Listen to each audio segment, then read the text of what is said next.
ओम नमः शिवाय।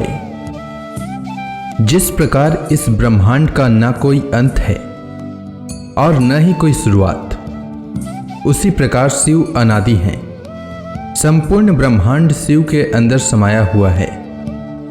आइए श्रवण करते हैं सोमवार व्रत कथा। प्राचीन काल की बात है। एक नगर में एक बहुत धनवान साहूकार रहता था, जिसके घर में धन की कमी नहीं थी, परंतु उसको एक बहुत बड़ा दुख था कि उसके कोई पुत्र नहीं था। वह इसी चिंता में दिन रात लगा रहता था। वह पुत्र की कामना के लिए प्रत्येक सोमवार को शिव जी का व्रत और पूजन किया करता था तथा सायंकाल को शिव मंदिर में जाकर शिव जी के सामने दीपक जलाया करता था। उसके इस भक्ति भाव को देखकर एक समय पार्वती जी ने शिव जी महाराज से कहा कि महाराज, यह साहूकार आपका अनन्य भक्त है और सदैव आपका व्रत और पूजन बड़ी श्रद्धा से करता है। इसकी मनोकामना पूर्ण करनी चाहिए। शिव जी ने कहा, हे पार्वती, यह संसार कर्म क्षेत्र है। जैसे किसान खेत में जैसा बीज बोता है वैसा ही फल काटता है, उसी तरह इस संसार में जैसा कर्म करते हैं वैसा ही फल भोगते हैं। पार्वती जी ने अत्यंत आग्रह से कहा, महाराज, जब यह आपका अनन्य भक्त है और इसको अगर किसी प्रकार का दुख है तो उसको अवश्य दूर करना चाहिए, क्योंकि आप सदैव अपने भक्तों पर दयालु होते हैं और उनके दुखों को दूर करते हैं। यदि आप ऐसा नहीं करेंगे तो मनुष्य आपकी सेवा तथा व्रत क्यों करेंगे। पार्वती जी का ऐसा आग्रह देख शिव जी महाराज कहने लगे, हे पार्वती, इसके कोई पुत्र नहीं है। इसी चिंता में यह अति दुखी रहता है। इसके भाग्य में पुत्र न होने पर भी इसको मैं पुत्र प्राप्ति का वर देता हूँ, परंतु यह पुत्र केवल 12 वर्ष तक जीवित रहेगा। इसके पश्चात वह मृत्यु को प्राप्त हो जाएगा। इससे अधिक मैं और इसके लिए कुछ नहीं कर सकता। यह सब बातें साहूकार सुन रहा था। इससे उसको न तो कुछ प्रसन्नता हुई और न ही कुछ दुख हुआ। वह पहले जैसा ही शिव जी महाराज का व्रत और पूजन करता रहा। कुछ काल व्यतीत हो जाने पर साहूकार की स्त्री गर्भवती हुई और 10वें महीने में उसके गर्भ से अति सुंदर पुत्र की प्राप्ति हुई। साहूकार के घर में बहुत खुशी मनाई गई, परंतु साहूकार ने उसकी केवल 12 वर्ष की आयु जानकर अधिक प्रसन्नता प्रकट न की और न ही किसी को भेद ही बताया।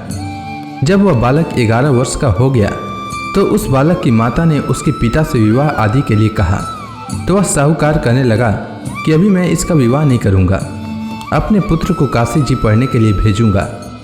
फिर साहूकार ने अपने साले अर्थात बालक के मामा को बुला करके उसको बहुत सा धन देकर कहा, तुम मेरे बालक को काशी जी पढ़ने के लिए ले जाओ और रास्ते में जिस स्थान पर भी जाओ यज्ञ तथा ब्राह्मणों को भोजन कराते जाओ।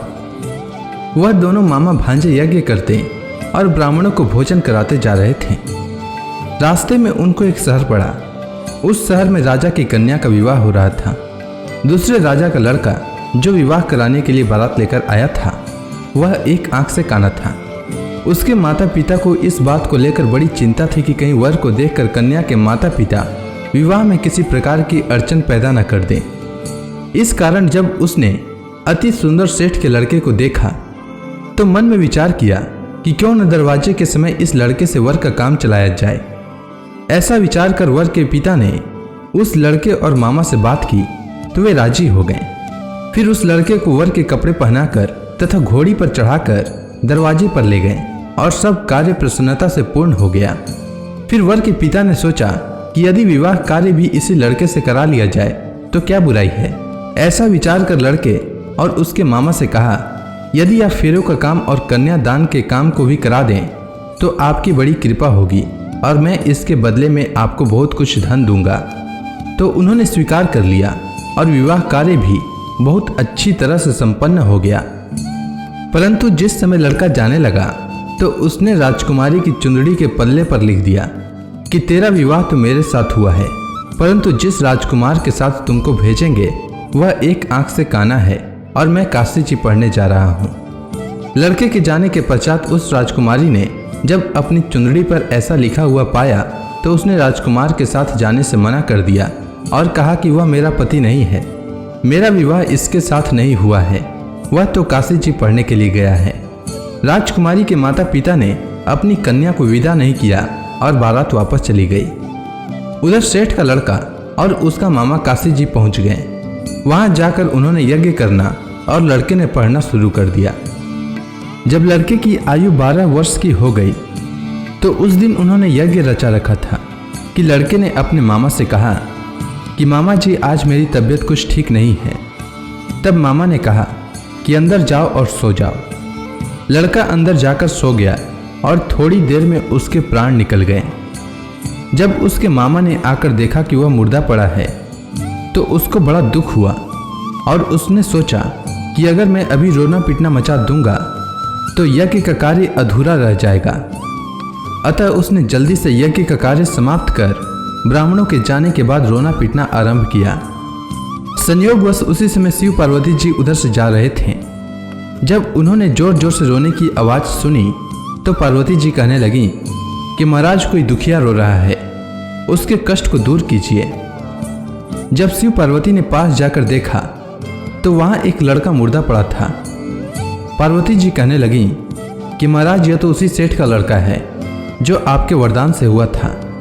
हे महाराज, इस बालक को और आयु दीजिए, नहीं तो इसके माता पिता तड़प तड़प कर मर जाएंगे। पार्वती जी के बार बार आग्रह करने पर शिव जी ने उसको जीवन वरदान दिया और शिव जी महाराज की कृपा से लड़का जीवित हो गया।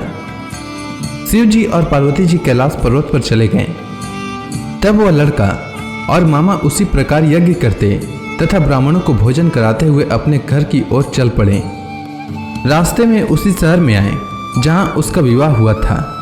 वहां पर आकर उन्होंने यज्ञ आरंभ कर दिया तो उस लड़के के ससुर ने उसको पहचान लिया और अपने महल में ले जाकर उसकी बड़ी खातिर की।